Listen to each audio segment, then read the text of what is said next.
ഇനി അറ്റം കൊണ്ട് ജീവിക്കുന്ന അറ്റമില്ലാത്തൊരുത്തനെ പരിചയപ്പെടാം. അറ്റമില്ലാത്തത് മറ്റുള്ളവരിൽ സ്വപ്നം കാണുമ്പോഴും സ്വന്തം മുറിഞ്ഞു പോയ അറ്റം നോക്കി ഖേദിക്കുന്ന ഒരുത്തൻ എന്ന് മാത്രമല്ല, ആ മുറിഞ്ഞു പോയ അറ്റം കൊണ്ട് സൃഷ്ടിക്കപ്പെട്ട ഒരുത്തൻ. അങ്ങനെയും ഈ പ്രപഞ്ചത്തിൽ ആളുകളുണ്ട്.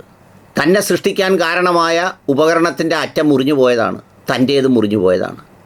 എന്നിട്ടും മുറിയാത്തവർക്കായി ഇടപെടുകയും ആ മുറിയാത്തവരോടൊപ്പം നിൽക്കുന്നു എന്ന് തോന്നിപ്പിച്ച് മുറിഞ്ഞതും കൊണ്ട് നടന്ന് കാശ് പിരിച്ച് അതുമൂലം കോടതിയിൽ പോയി കേസുമായി കയറിയിറങ്ങി ഇനിയും വേറെ കോടതികളിലേക്ക് പോകും എന്നും പറഞ്ഞ് സ്ഥിരം പിരിവ് നടത്തിക്കൊണ്ടിരിക്കുന്ന അറ്റമില്ലാത്തൊരുത്തനെ ഈ വർഷാവസാനത്തിൽ പരിചയപ്പെടാം.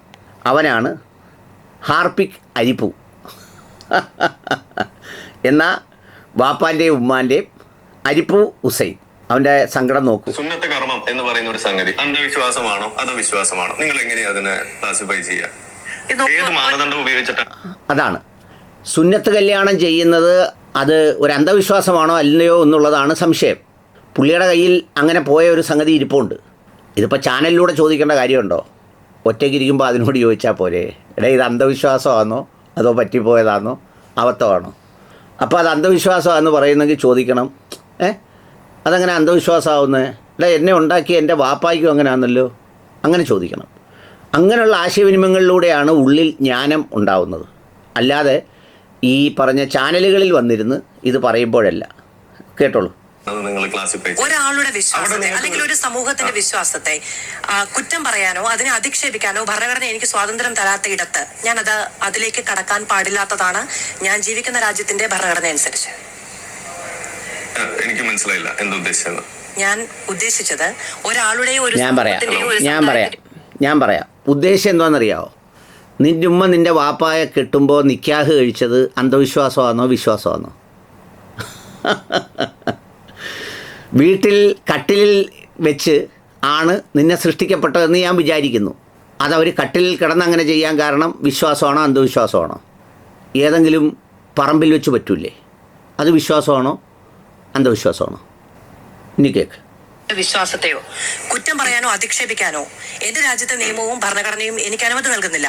അങ്ങനെ ഞാൻ ചെയ്തിട്ടുണ്ടെങ്കിൽ ഞാൻ നാളെ ഇവിടെ ഒരു ക്രിമിനൽ നടപടിക്ക് വിധേയയാകും. അതുകൊണ്ട് എന്റെ രാജ്യത്തെ ഭരണഘടന അനുവാദം നൽകാത്ത ഒരു വിഷയത്തിൽ ഇടപെടാൻ എനിക്ക് കഴിയില്ല എന്നാണ് ഞാൻ അങ്ങോട്ട് പറഞ്ഞത്.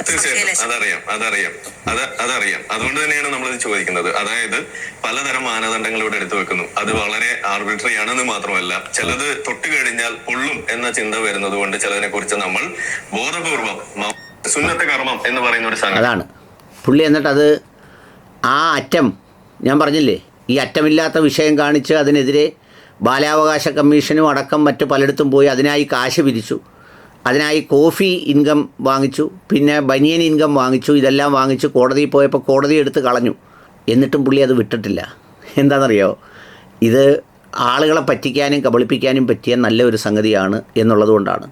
എനിക്ക് അയാളുടെ വീടും സ്ഥലമൊന്നും അറിയില്ല. ഈ ചില പള്ളികളിലൊക്കെ ഇപ്പം ചില അവയവങ്ങൾക്ക് പകരം നേർച്ചയായിട്ട് ചില അവയവങ്ങൾ കൊടുക്കുമെന്ന് പറയുന്നത് കേട്ടിട്ടുണ്ട്. ഈ ചെവി പോയതിന് ചെവി കൊടുക്കും, കണ്ണ് പോയതിന് കണ്ണ് കൊടുക്കും. അപ്പോൾ ഈ ഇവൻ്റെ പേരിൽ ആരെങ്കിലും ഒരു നേർച്ച റെഡിയാക്കി ഇതുപോലത്തെ ഈ അറ്റം പോയതോ പോകാത്തതോ ആയ 2 സാധനങ്ങൾ ഏതെങ്കിലും പള്ളിയിൽ കൊടുക്കണം. ഇനി അത് കൊടുക്കുമ്പോൾ ഇവൻ്റെ അതിൽ കിട്ടിയില്ലെങ്കിൽ ഉപ്പയെയോ ആരുടെയെങ്കിലും തലയ്ക്കൊഴിഞ്ഞ് കൊടുത്താലും മതി. ഇപ്പോൾ എല്ലാവരും ചോദിക്കും ഉപ്പയൊക്കെ പറയാമെന്ന്. ഇതുപോലൊരുത്തനെ പ്രസവിച്ച് വിട്ട് അവൻ നടന്ന് ഈ തോന്നിയാസം മുഴുവൻ ഒരു വിശ്വാസത്തിനെതിരെ പറയുമ്പോൾ ഈ പറഞ്ഞ പോലെ ആദ്യം ഇറങ്ങി സംസാരിക്കേണ്ടത് അവരാണ്. പിന്നെയാണ് ഈ നാട്ടുകാരെല്ലാം ഇതിനെക്കുറിച്ച് പറയേണ്ടത്. അപ്പോൾ അവർ ഇവനെ സഹിക്കുമ്പോൾ അവരും കൂടി ഈ നേർച്ചയുടെ ഭാഗമാക്കണം. അങ്ങനെ തലയ്ക്കൊഴിഞ്ഞ് എവിടെങ്കിലും കൊടുക്കണം. അതാണ് വേണ്ടത്. അല്ലെങ്കിൽ എവിടെങ്കിലും മോർച്ചറിയിൽ എവിടെങ്കിലും അവനൊരു ജോലി കൊടുക്കണം. ഹോമിയോ ഡോക്ടർ ആണെങ്കിലും ഇപ്പോൾ ഹോമിയോ ഡോക്ടറല്ല. അത് കൊടുത്താൽ ഈ കുറേ അപകടം പറ്റി വരുന്നവരുടെയൊക്കെ ഇത് കാണുമ്പോൾ ചിലപ്പോൾ ഇതിനോടുള്ള ഒരു ക്രൈസ് തീരുമായിരിക്കും. അതല്ലാതെ ഇതിനൊരു ചികിത്സയില്ല. അതുകൊണ്ട് പറഞ്ഞതാണ്. കടന്നുപോയെങ്കിൽ ക്ഷമിക്കണം എല്ലാ ഗുരുനാഥന്മാരും.